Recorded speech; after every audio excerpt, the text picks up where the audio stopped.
Welcome to the Ultimate Plot Twist podcast, where each time we meet, you'll hear stories from ordinary people like me and you who have found huge blessings from the most unexpected places. Hi, I'm your host, Jen Barger. I'm a wife and a mom to two amazing kids, one of which just happens to have Down syndrome. And when we were handed this challenging and yet quite rewarding plot twist, it was the stories, the people, the recommendations from others that has helped us the most. I can't wait to learn more from these amazing people together and hope that you too walk away feeling a little more encouraged, a little more equipped, and feeling much less alone. Let's get to it.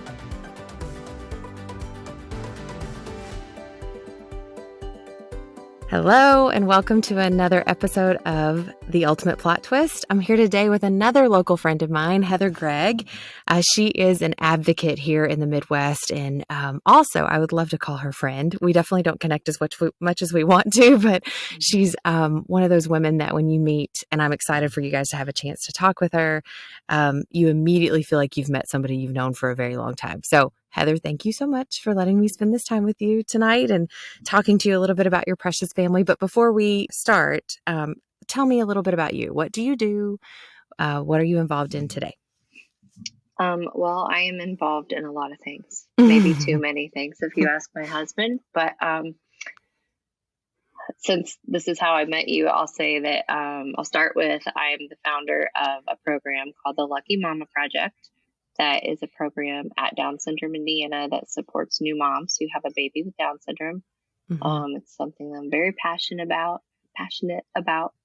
So I do that. And then I have a photography business that I've had for about the last 5 years that I love. I do mostly families and lots of kiddos and families that have Down syndrome. And then I also work part-time as a nurse practitioner. Yes. And I am a wife and a mom. I probably should have said that first, but yeah, I'm married to my husband, Josh, for 13 years this year. And we have 2 girls. Congratulations. Yeah, the 13 year. Yeah, that's awesome. Like making it through COVID was a good thing. I can relate to that statement. Yes. So I have Lilah, who is 10, almost 11, and then Ivy is 6, and she's my little one with Down syndrome. Heather is very modest, so she's an amazing photographer here in the area, and she has a lot of families that have special needs that come her way. We'll be talking a little bit about how that all opened up with you, and then the organization she's talking about. That was a big part of my journey, so I can't wait to chat with you about that part as well. So talk to me a little bit about Ivy and how you first found out. So you have one kid who's typical, neurotypical, however you want to say that. And then Ivy comes along as your bonus surprise here. So tell me a little bit about your diagnosis story. So I had a prenatal diagnosis. Mm-hmm. It was kind of a busy time in our life. Our house was for sale and we were building a house. I had just changed jobs recently, left a job that I had been at for about 8 years. So we were, packing and moving, and it was a new job, and they offered me the genetic blood test, the maternity 21, to screen for any genetic issues. And we decided we would do it. We didn't do it with Lilah. We decided we would do it because that would be one less thing to worry about. We had all this other stuff going on, so we just did it. And I was, advanced maternal age. I was 39 when I got pregnant with Ivy. So we did it. And it came back positive for Down syndrome. How early were you, Heather? When did you find out? I'm pretty sure I was 14 or 15 weeks when I found out. Okay, so pretty early. Mm-hmm. Yeah. And I have this I had this really weird feeling that, I just felt like something was going to be different. Oh, that's interesting. Yeah. And this is such a weird story, but I have to share it because I just think it's really, I just think God puts people in your life at just the right time for a certain reason, whether you end up knowing them or not, Mm-hmm. And it was after I had taken the test, but was still waiting on the results. And I was in my garage and I looked out down the driveway, and there was this little girl. She was probably like 10 that had Down syndrome riding a bike down the street in this neighborhood that we had lived in for 5 years. And I had never seen her before. And I saw her and she smiled and waved at me. And this weirdest feeling came over me. Like, and it scared me a little too. I just felt like, I feel like something, I didn't want to admit anything, but it struck me as being significant. And then I later on wondered if that girl was even real, but then I came to find out she wasn't. Okay. But, in some ways, I like to hear that was validated. Yes. So, anyways, back to the diagnosis. Yeah. I get off track, but no, that's really special.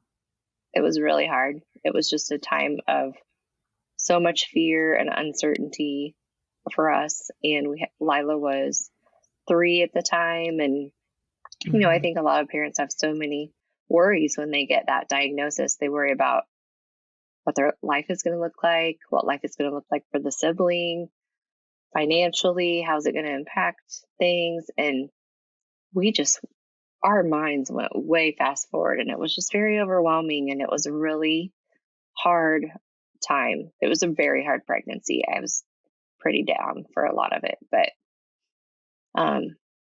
yeah, it was hard. I didn't know anyone with Down syndrome at that time, and I didn't either, Heather. And it's interesting, and that's one of the things that I love about what you do now, because you have open doors for people to kind of find each other. But it is weird, that process, that grieving you're describing, right? I mean, that's the best way you can describe it in some ways, the things that you're trying to let go of, sure. and try to understand in the process.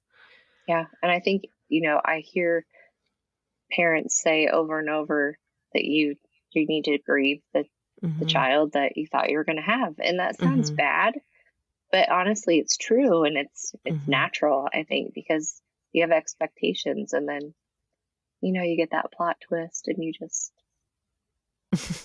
it's scary. I think like a lot of moms that get that diagnosis, I prayed, like, please don't let her have Down syndrome, or, please, if she's going to have a hard life, then do whatever needs to be done, just right. I didn't know if I could do it. But so going into the delivery room and for the C-section, I remember the doctor stopping and telling everyone, he was great. Like, she really wants to see her baby. If she does, we don't know if she has Down syndrome. We think she does. She really wants to see her. She doesn't want her just taken off to the NICU because she has Down syndrome. Like, I had told him that, like, I don't want her to go to the NICU unless she really needs to go. I don't want her to be like, oh, she has Down syndrome, let's take her to the NICU. Right. So she comes out, she cries a little. She wasn't breathing well. And he told me, he said, Heather, it does look like she has Down syndrome. And then I just remember asking him if she was okay, and she needed a little extra help. She had some oxygen issues, and I got to see her for a minute, and then they took her. And that was the hardest part of that whole thing, was just, you don't get that moment where you get to hold your baby, and, she was gone. So it's almost like the diagnosis mattered so much more to me before she was born than it did from the second she came out. I just wanted her to be okay. It's funny, you hear that a lot whenever you talk to folks with the prenatal. I don't, you'll hear this debate in various podcasts or people talking about, is it better to know before or after? And I can see all the warfare of both, but I do think there is something interesting how most moms will tell you that all of those things that were happening in their brains and minds and hearts, it's like they felt distant from the moment they showed up, and it sounds like that was very similar for you and Ivy. I feel so proud of, like, how far she's come, though. Yes. Looking at how she seemed sick, even though, she wasn't sick, right. But it was that whole, like, low tone, floppy airway thing, and learning how to suck, swallow, and breathe at the same time. And she just had to get bigger and stronger, and she did. Yeah. And now she's great. So I have the privilege of knowing Ivy a bit and seeing her and being around her, and she is quite the young lady. And you talk a little bit about how great she's doing. So the journey to get to where she is today, talk to me about supports and different things. Any advice you would have, right, for that mom that's kind of in those beginning, because Ivy right now is how old? She's 6. She'll be Okay. 7 in November. Right. So not that long ago that you were running through those traps of Hmm. getting her ready for developmental preschool and all the things. Hmm. Anything looking back that you're like, man, I wish I would have known this. I wish I could have done this better. Is there a part of that journey that you would share that you wish would be different for you? Or do you feel like you got what you needed? Well, I feel like in the beginning, when people were trying to connect with me that were a part of the Down syndrome community, that were parents that had a child with Down syndrome, I was really like reluctant to fully take what they were trying to give me. Mm-hmm. It's I feel like it's kind of cliche to say it, but it's like the club that you don't want to be a part of, but then you're so glad it's there, and it's absolutely 100% true. But at the time, I didn't want to be in that club. When I was pregnant, I just Mm-hmm. wanted to wake up from the nightmare because it just was Mm-hmm. so scary to me. And I feel a little guilty saying all of that now, but it's it's the honest truth. I mean, I had a really hard time with the diagnosis. Um, so I just think I wish I would have been a little more open to Mm-hmm. how supportive and great that community is. And I think it's so important to connect with other parents. That's just the best way to not feel isolated or alone. I just remember feeling angry when I was Mm-hmm. pregnant. Why all these other people having babies that are typical? Why does my Mm-hmm. baby have to have Down syndrome? Mm-hmm. So it's that grieving process, the anger, the acceptance, like all of that. But I just think it's so important for new parents to connect with other parents. There's a lot of different ways to do it. It doesn't mean you have to sign up for the buddy walk right away and go be amongst everyone. Mm-hmm. Mm-hmm. We're so lucky now with social media. You can just slide right into one of these private groups where all these moms are just there and they just want to let you know that they're there, Yeah. and be a resource for you and a support. And I think everyone just does what they're ready for, and it takes time.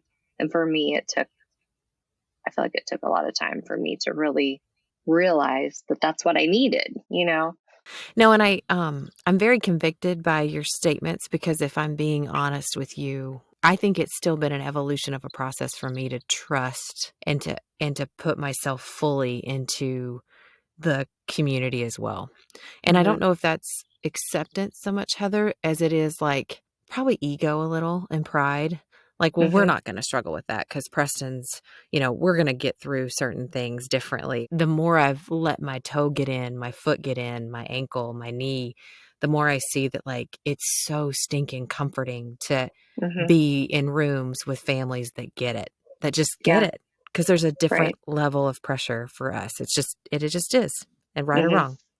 Yeah. So, yeah, that's really great advice. So, is that what propelled you to get into the Lucky Mama project? So, talk to us a little bit about that because this is a fairly new endeavor for the area, right? You started this how many years ago? I believe it was in 2018. Ivy was Okay. about 2. And Okay. I think just my experience and what I went through with that prenatal diagnosis really made me want to help other moms who were going through the same thing. And so it is a program that is with Down Syndrome Indiana. We make care packages for new moms. So there's a certain care package that goes out to the mom who has a prenatal diagnosis. And then when the baby's born, she gets a bigger care package that's a Lucky Mama bag, and it's full of different things for mom and for the baby. Some things are kind of Down syndrome themed, some are just baby themed, but then it has a lot of things inside that are resources, or maybe it's just a mom's story printed out about her Mhm. baby, her experience, just to like read what another mom went through to relate to that and not feel so alone in your feelings. Um, the best thing in the care package when the baby's born is a handwritten letter from a young lady who has Down syndrome. She's local and she's a self advocate, and she writes this letter about um, not being afraid of your child with Down syndrome. And it talks about how this child is going to change your life for the better. And it's just so amazing. It's very impactful, I think, for new parents. That is the letter. So that's the letter that I Yeah. remember. That's the part of Okay. that I got that I remember for the first time seeing. It was like this physical thing of knowing everything was going to be okay, right? Like, because I know that when I was looking across the internet and trying to find kids and adults with Down syndrome, I just needed proof that life was going to be okay. And that was definitely Yes. part of it, was that letter. It's very Yeah. impactful, Heather. How do you get funding through your organization? How does it look from just the nuts and bolts perspective? So the Lucky Mama Project, the fundraising for it is totally independent of Down syndrome Indiana. The biggest thing is a calendar that we do, and it's kids and young people that have Down syndrome. And every month there are different themes. All the sales for that go to the Lucky Mama. We did a book last year. A good friend funded a book, and it featured 21 families who had a loved one with Down syndrome. And it's kind of like a coffee table book. And I think, and so it has pictures in it of the families, but then it has quotes from the siblings about the siblings' perspective. And so it was fun to do for the siblings. I will make sure and link all that down below, because I do think for anyone that's interested in supporting, there's just a lot of great ways. And that package is just a really cool, really cool thing for these moms to be getting. Yeah. So that is the first thing that kind of you launched into after Ivy, which I just think is really cool, because all of us moms, we're thinking about how we need to help, but we don't always action it. And I have to applaud you, Heather, for you to action the way you do. You do this in a lot of ways. And so it's just very convicting, but also I want us all to hear we can do it, because she's a mom and she's got kids and she's got all the things and a job, and look at what she's fitting in. If it's important to you, you will do it. Right. I mean, that's definitely the motto. A way. That's right. And so photography. So then this photography business, right? So the name of your studio is? It's 21 Vines Photography, and it's named after Ivy. So 21 for the 21st chromosome, and then vines because ivy is like a vining plant. And it all just started from, I've always loved photography, and I considered it as a career in high school, but everyone says that's not a real career. And I ended up being a nurse.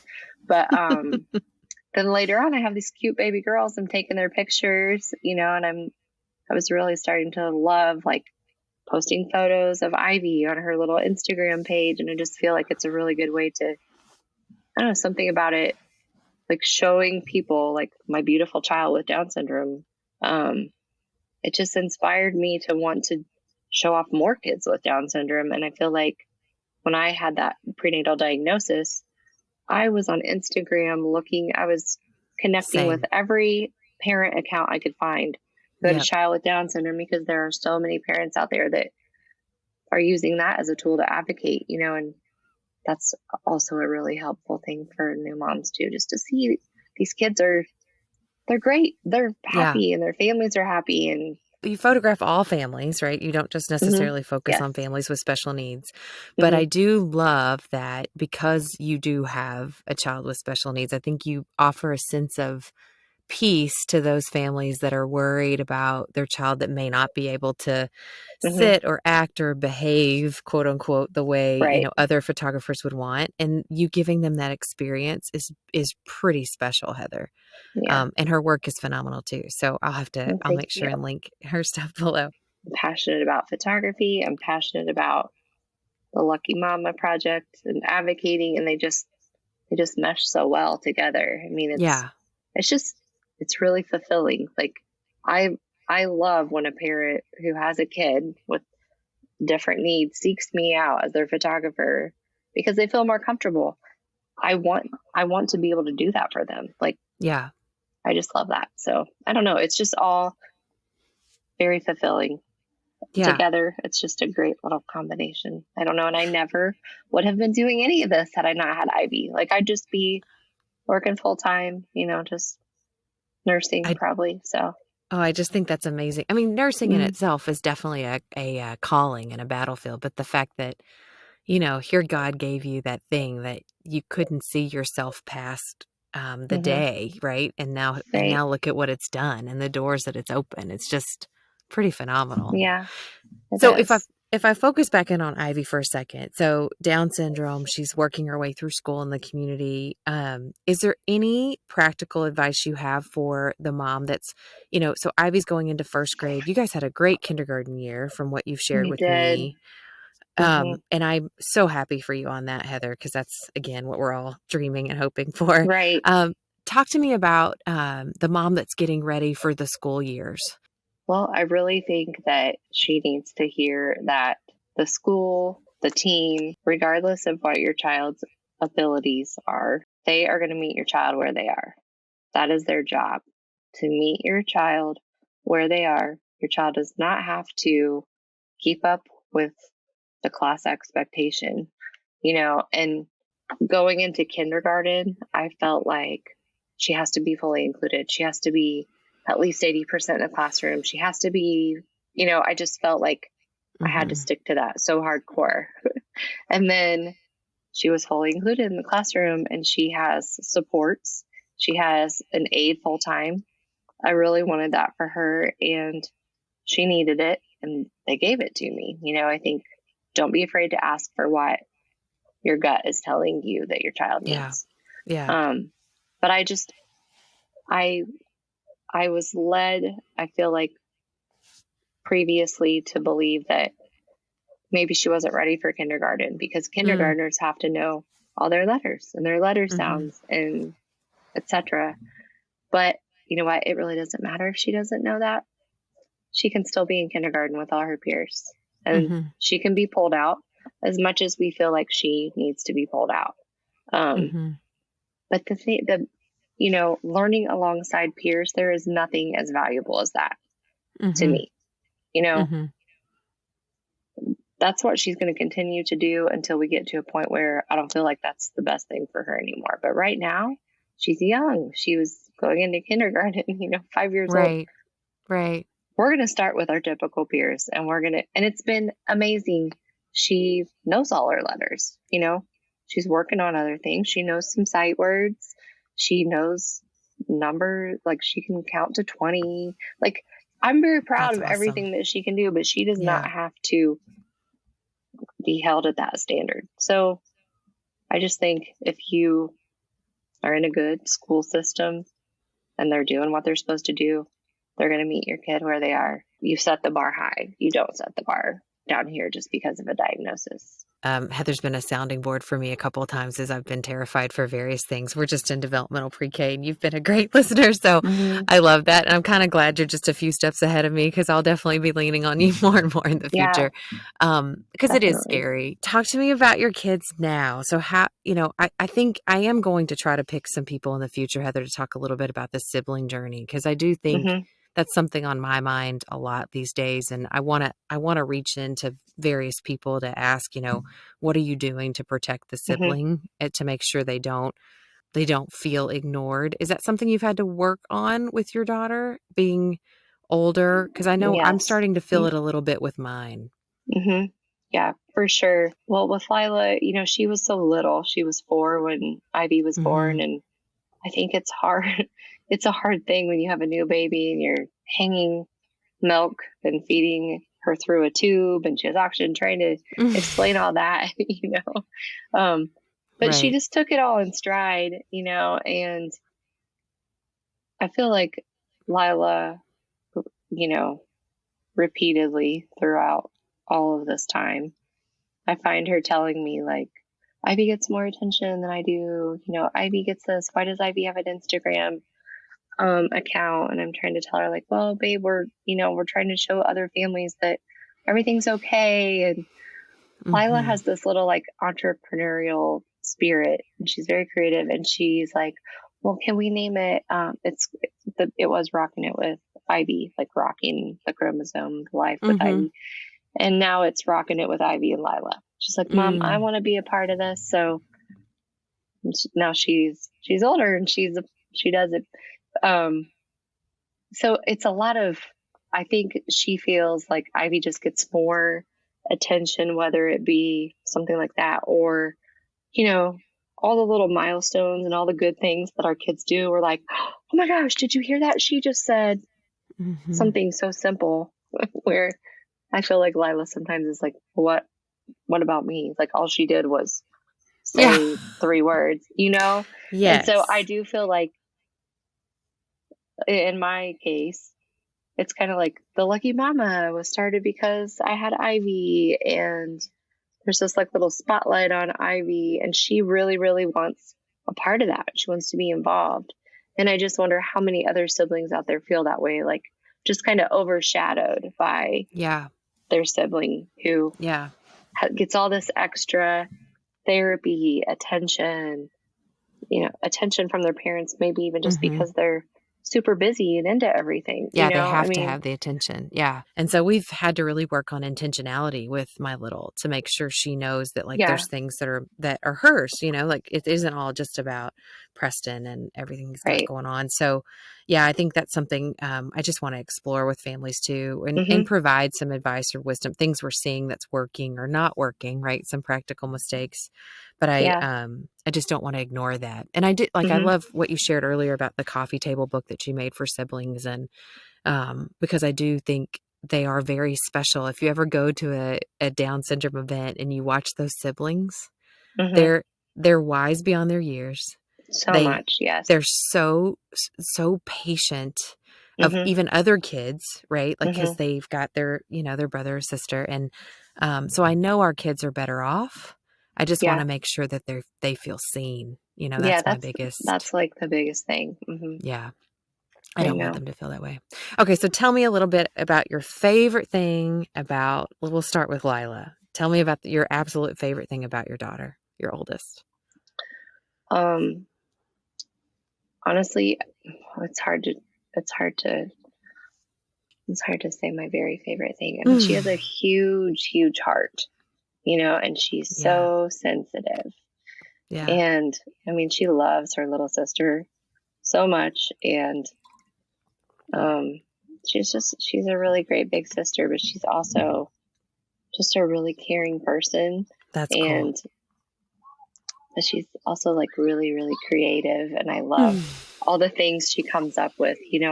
I know that in the near future, probably Lilah is going to have some kind of lucky sibling thing that we're going to add to the bag. We've talked about it.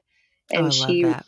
she wrote a little thing like a few years ago Oh, I love about that. the lucky sibling. She wrote about being Ivy's sister and like just some advice for siblings. It's so cute, and it goes in the care package too, but she wants more. She wants more. So she has a huge heart, and she's always thinking about things, I think she That's kind of has great. my brain in that way, but That's really special.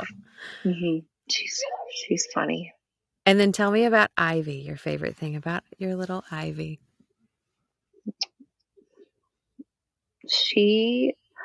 I think what I love most about her, if I really have to choose, I don't know, it's hard, but she's so emotionally like intelligent or in tune with people's feelings.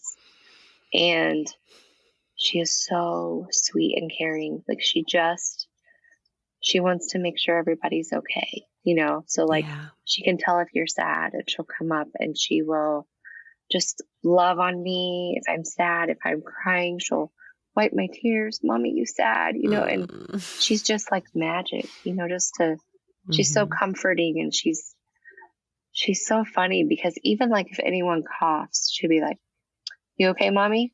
To anyone coughs, you okay? You okay?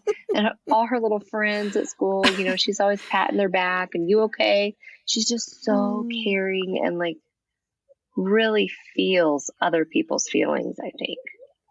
Yeah. I just love it about her. I love that. And in some ways, I believe that that's got to be a little superpower for her so that she can also tell whenever she's not in a great place or who doesn't have her best interest at heart. That's amazing. Yes. Yeah. That's awesome.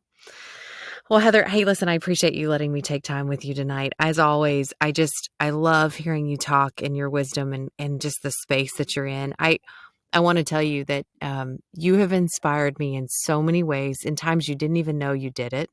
And most of it is when I first met you and you first talked about your kids, just the way that you have loved and your husband, you and your husband's relationship too is just really sweet. I mean, I just really appreciate the example that you're setting for me as a person and as another advocate.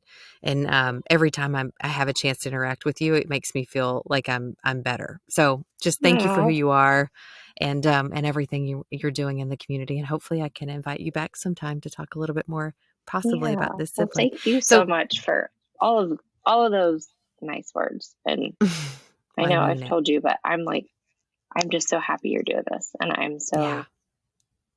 I'm so proud of you. Like, I feel like our Thank you. kids like light a fire in us, and it inspires us to do Yeah. something to do good, and you're doing it, and Oh, I'm it's trying. amazing.